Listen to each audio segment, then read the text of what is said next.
మన ప్రభువును రక్షకుడైన యేసుక్రీస్తు శుభనామమున వందనాలు. ప్రియదేవుని సంగమా, ప్రియదేవుని బిడ్డలారా, మరి ఉదయకాల సమయం దేవుని వాక్యాన్ని ధ్యానించుకునే ముందుగా ప్రార్థన చేసుకుందాం. ప్రార్థన. కృపగల తండ్రి, దయగల మహేశాని బంగారు పాదాలకు లేఖలేని వందనాలు, స్తుతులు, స్తోత్రములు. గతించిన రాత్రి అంతా నీ రేఖల చాటున కాచి కాపాడి సంరక్షించింది. మరి ఉదయకాల సమయం నీ సంధానంలో చేరి ప్రార్థించుండగా వాక్యమైన దేవుడు వాక్యం ద్వారా నాతో మాతో మాట్లాడి మీరే మహిమ ఘనత ప్రభావాలు పొందమని యేసునామమున నడుచున్నాం తండ్రి. ఆమేన్.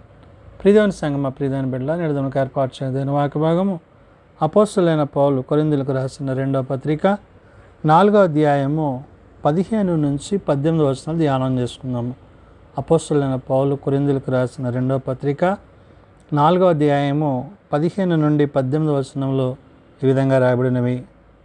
విశ్వసించి తిని గనుక మాటలాడి తిని అని వ్రాయబడిన ప్రకారము అట్టి విశ్వాసముతో కూడిన ఆత్మగలవారమై ప్రభు అయిన యేసును లేపినవాడు యేసుతో మమ్మును కూడా లేపి మీతో కూడా తన ఎదుట నిలువబెట్టునని ఎరిగి మేమును విశ్వసించుచున్నాము గనుక మాటలాడుచున్నాము. పౌలు కొరింథీ సంఘానికి పత్రిక రాస్తూ ఏ విశ్వాసాన్ని అయితే కలిగి ఉన్నాడో, అంటే యేసుక్రీస్తు ప్రభువారు మన కొరకు మరణించి మన కొరకు ఆయన తిరిగి లేచి తండ్రి యొద్ద కుడిపార్శ్వన కూర్చున్నాడో, అట్టి రీతిలో అట్టి విశ్వాసములో మేమును ఆ విశ్వాసాన్ని కొనసాగించు వారమై ఉన్నాము. అనగా మేము మరణించినా కానీ క్రీస్తుతో పాటు క్రీస్తులో జీవించు వారముగా ఎవరైతే ప్రభువుని పరమునకు చేర్చిన తండ్రి అయిన దేవుడైన యెహోవా ఉన్నాడో ఆయన బట్టి మేమును అట్టి విశ్వాసము నిరీక్షణతో ముందుకు కొనసాగుతున్నామని పౌలు చెప్తున్నాడు. అంటే నిరీక్షణ లేని ఇతరుల వలె దుఃఖపడక క్రీస్తునందు విశ్వాసం ఉంచుట ద్వారా క్రీస్తు యొక్క మాటల చేత, క్రీస్తు యొక్క ఉపదేశముల చేత ఏదైతే తాను కొరింథీ సంఘానికి పడద్రోయబడిన దాన్ని, నశించిన దాన్ని కారణాన్ని బట్టి, అంటే ఏదైతే దేవుడు ముందుగా సిద్ధపరచాడో ఆ సిద్ధపరిచిన ఆ సిద్ధపాటును బట్టి ఇక్కడ పౌలు చెప్తున్నాడు, విశ్వసించి తిని కనుక మాటలాడి తిని అంటున్నాడు. ప్రభువుని విశ్వసించాడు. ప్రభు చిత్తాన్ని జరిగించడానికి, ప్రభు మాటను ఎరిగి గ్రహించడానికి, ప్రభు వాక్యానుసారంగా నడుచుకోవడానికి, ఒకప్పుడు హింసకుడుగా, దూషకుడుగా, హానికరుడుగా ఉన్న తాను నేడు ప్రభు కొరకు ప్రత్యేకింపబడ్డాక ఈ కొరింథీ సంఘానికి పత్రిక రాస్తూ పడద్రోయబడినను నశించువారము కాము అనే మాటను ఆధారం చేసుకొని ఇక్కడ పౌలు చెప్తున్న మాట, విశ్వసించి తిమి కనుక మాటలాడి తిమి అని వ్రాయబడిన ప్రకారము అంటాడు. ఏదైతే దేవుడు వ్రాయించాడో, ఏదైతే దేవుడు తెలియజేశాడో ఆ తెలియజేయబడిన మాటలను బట్టి తాను చెప్తున్నాడు, విశ్వాసముతో కూడిన ఆత్మగలవారమై అన్నాడు. ఏ విశ్వాసము? ప్రభువునందు విశ్వాసము ద్వారా ఆత్మయందు నిలిచిన వారే పరిశుద్ధాత్మ చేత నింపబడుతూ క్రీస్తు యొక్క, దేవుని యొక్క, తండ్రి యొక్క చిత్తాన్ని జరిగించువారై ఉన్నారనే విషయాన్ని పౌలు గుర్తు చేశాడు. కాబట్టి ప్రభు అయిన యేసును లేపినవాడు యేసుతో మమ్మును కూడా లేపి అన్నాడు. అంటే ఎవరైతే ఆయన లేపారో ఆ తండ్రి అయిన దేవాది దేవుడైన యెహోవా ఆయన ఎలాగైతే మరణంలో నుంచి జీవంలోనికి నడిపించాడో మేమును అట్టి జీవాన్ని కలిగిన వారముగా, అంటే క్రీస్తు లేపబడినట్లుగా మేమును కూడా ఆయనతో లేపబడదుమనే విషయాన్ని పౌలు ఇక్కడ గుర్తు చేశాడు. కాబట్టి మీతో కూడా తన ఎదుట నిలువబెట్టుటకు ఎరిగి అంటున్నాడు. అంటే మీతో కూడా అంటే మన అందరము ఏకాత్మ కలిగి, ఏక శరీరము కలిగి ప్రభువునందు విశ్వాసమందు జీవించువారమైనప్పుడు, ఆ విశ్వాసములో కొనసాగువారమైనప్పుడు ఏ నిరీక్షణ అయితే మనం కలిగి ఉన్నామో ఆ నిరీక్షణను బట్టి ఇక్కడ పౌలు చెప్తున్న మాట, మీతో కూడా తన ఎదుట నిలువబెట్టునని ఎరిగి మేమును విశ్వసించుచున్నాము గనుక మాట్లాడుచున్నాము. ఏదైతే వారు ఎరిగి గ్రహించి మాట్లాడుతున్నారో దాన్ని బట్టి, వారు తెలియజేస్తున్న మాటని బట్టి ప్రభువు ఏ విధంగా అయితే తండ్రి యొద్దకు చేర్చబడి ఉన్నాడో ఆ విధంగా మేమును కూడా చేర్చబడతాము, ఆ విశ్వాసములో నిలిచి ఉంటాము. అట్టి విశ్వాసమునకు కర్తయ్య దాన్ని కొనసాగించువాడని క్రీస్తునందు జీవించువారమై ఉన్నాము అనే విషయాన్ని పౌలు చెప్తున్నాడు. కావున మేము అధైర్యపడము. మా బాహ్య పురుషుడు కృషించుచున్నను ఆంతర్య పురుషుడు దినదినము నూతన బరచబడుచున్నాడు అన్నాడు. బాహ్య పురుషుడు అంటే శరీర సంబంధంగా వాళ్ళకి కలిగే శ్రమలు, కష్టాలు, దుఃఖాలు, వేదనలు ఇవన్నీ ఎన్ని ఎదురైనప్పటికీ వాటిని బట్టి ఏమాత్రమును వెనుదీయక ఆంతరంగిక పురుషుడు అంటే హృదయములను పరిశోధించడి సర్వశక్తి గల ప్రభు అయిన క్రీస్తుని బట్టి, క్రీస్తు యొక్క మాటను బట్టి, తండ్రి యొక్క ఉద్దేశాన్ని బట్టి, ఆతనకర్త అయిన పరిశుద్ధాత్మని యొక్క సహాయమును బట్టి ఇక్కడ పౌలు చెప్తున్న మాట ఏంటంటే, కావున మేము అధైర్యపడము అంటాడు. అంటే ధైర్యము కలిగి దేవుని యందు విశ్వాసం ఉంచి ఎలాగైతే క్రీస్తు లేపబడి ఉన్నాడో మేము కూడా ఆయనతో లేపబడదామనే విషయాన్ని జ్ఞాపకం చేసుకుంటూ మా బాహ్య పురుషుడు కృషించుచున్నను అంటున్నాడు. అంటే బాహ్య పురుషుడు అంటే శరీర సంబంధమైన విషయాలలో మాకు కలిగే శ్రమలు ఎన్నున్నప్పటికీ, వాటిలో మాకు ఎన్ని కష్టాలు శ్రమలు ఏర్పడినప్పటికీ వాటిని బట్టి మేము అధైర్యపడక ఏమంటున్నాడు, మా బాహ్య పురుషుడు కృషించుచున్నను, ఆంతర్య పురుషుడు దినదినము నూతనపరచబడుచున్నాడు అంటాడు. ఆంతర్య పురుషుడు అంటే హృదయంలో ఉన్న దేవుని యొక్క వాక్యము, సత్యము, నీతి, యథార్థత ఏదైతే ఉందో అది మమ్మలను జీవింపజేయుచుంది, బ్రతికిస్తుంది. మేము మరణించినా కానీ బాహ్య సంబంధంగా కాదు, ఆంతరంగికంగా మేము దేవుని యందు జీవించువారమై ఉంటామనే విషయాన్ని తాను పత్రిక ద్వారా తెలియజేస్తున్నాడు. కాబట్టి మేము దృశ్యమైన వాటిని చూడక అదృశ్యమైన వాటిని నిదానించుచున్నాము గనుక అంటాడు. అంటే దృశ్యమైన అంటే అదృశ్యమైనది అంటే దేవుడు ఏదైతే తనకు కనబరచాడో, ఏదైతే తనకు సహాయం చేశాడో, ఏదైతే తన మధ్య ఆదరణకర్త అయిన పరిశుద్ధాత్మను ఉంచాడో ఆ పరిశుద్ధాత్మను ఆధారం చేసుకొని పౌలు ఇక్కడ ఈ మాటను మాట్లాడుతున్నాడు.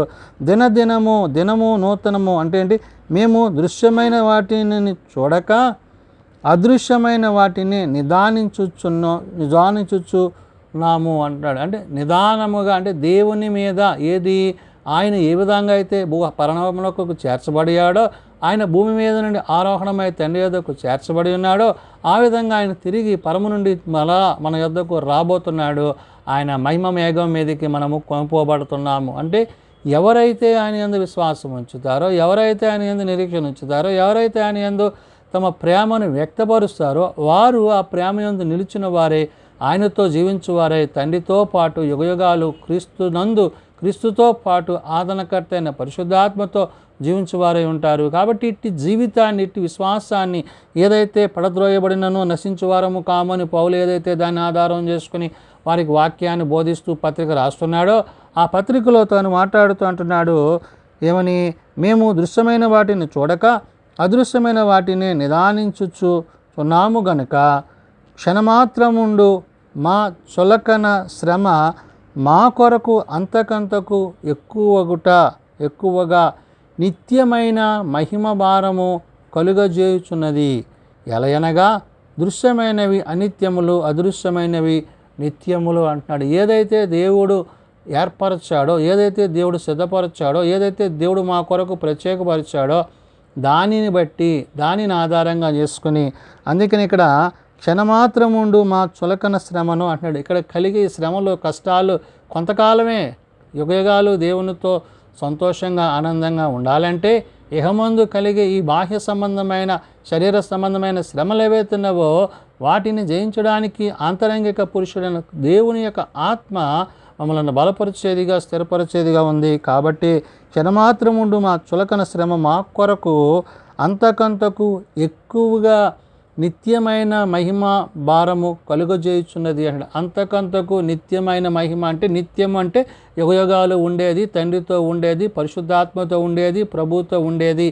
ఆ యొక్క ఉన్నతమైన పరలోకములో ఆయనతో ఏదైతే దేవుడు మనకి ఇవ్వబోతున్నాడో దానిని ఉద్దేశించి ఇక్కడ పౌలు మాట్లాడుతూ ఏలయనగా దృశ్యమైనవి అనిత్యములు, అదృశ్యములైనవి నిత్యములు అంటాడు. నిత్యము ఉండే ఆ యొక్క దేవుని యొక్క రాజ్యాన్ని అంటే రాబోయే దినాలలో ప్రభు మన కొరకు ఏదైతే సిద్ధపరుస్తున్నాడో ఆ సిద్ధపరిచిన ఆ యొక్క ఉన్నతమైన స్థానమందు ఆయనతో పాటు జీవించగలిగిన కృప మనకిచ్చి ఉన్నాడు. కాబట్టి నశించిన దాన్ని వెదకి రక్షించడానికి యేసుక్రీస్తు ప్రభువారు ఈ లోకానికి పంపబడి ఉన్నారు. ఏ పాపము మరణము మానవుని మీద ఏలుబడి చేయుచుందో దాన్ని కొట్టివేసి ఆయన తన రక్తము చేత, ప్రశస్తమైన రక్తము చేత ఆయన నీతిని అనుసరించి, సత్యమును అనుసరించి ఆయన మన కొరకు శ్రమను అనుభవించి మన పాపములన్నీ ఆయన భరించి ధరించి నిన్ను నన్ను నీతిమంతురాలుగా చేయడానికి ఆయన లోకానికి పంపబడి ఉన్నారు.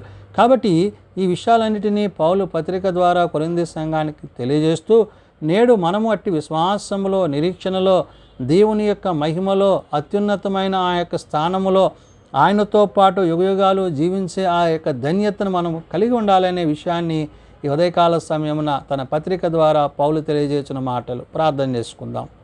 శాశ్వతమైన ప్రేమతో ప్రేమిస్తూ విడువక ఎడబాయక కృప చూపుచున్న తండ్రి, నిజమైన ఆయన నీతో నిత్యము జీవించగలిగిన ఆ ఉన్నతమైన స్థితిని, ఆ ఉన్నతమైన ఆలోచనలను ఇహమందు మేము నీ వాక్యము ద్వారా మాకు నీవు చూపిస్తున్న ప్రతి విధమైన మార్గాన్ని బట్టి అపోస్తులులైన పౌలు మరి కొరింథీ సంఘానికి పత్రిక రాస్తూ ఆ పత్రిక ద్వారా తాను మాట్లాడుతున్న మాటలలో ఏది సత్యమో, ఏది నిత్యమో, బాహ్య సంబంధమైన వాటి యందు కాదు కానీ ఆంతరంగిక సంబంధమైన ఆ యొక్క హృదయము పరిశోధించడి సర్వశక్తి గల క్రీస్తు యేసు యొక్క పుణ్యనామాన్ని బట్టి మేమందరము జీవించినట్లు మాకు మీ కృప దయచేయండి తండ్రి. నీ చిత్తాన్ని మా పట్ల జరిగించి మా పాపములను తొలగించి నీ కుమారుని మా కొరకు పంపించి ఆయన ద్వారా మాకు విమోచన కలిగించి నేడు మేము నీతో పాటు జీవించే ధన్యత, యోగ్యత మాకు దయచేసి ఉన్నారు. కాబట్టి నాయన హృదయమందును ప్రవర్తన యందును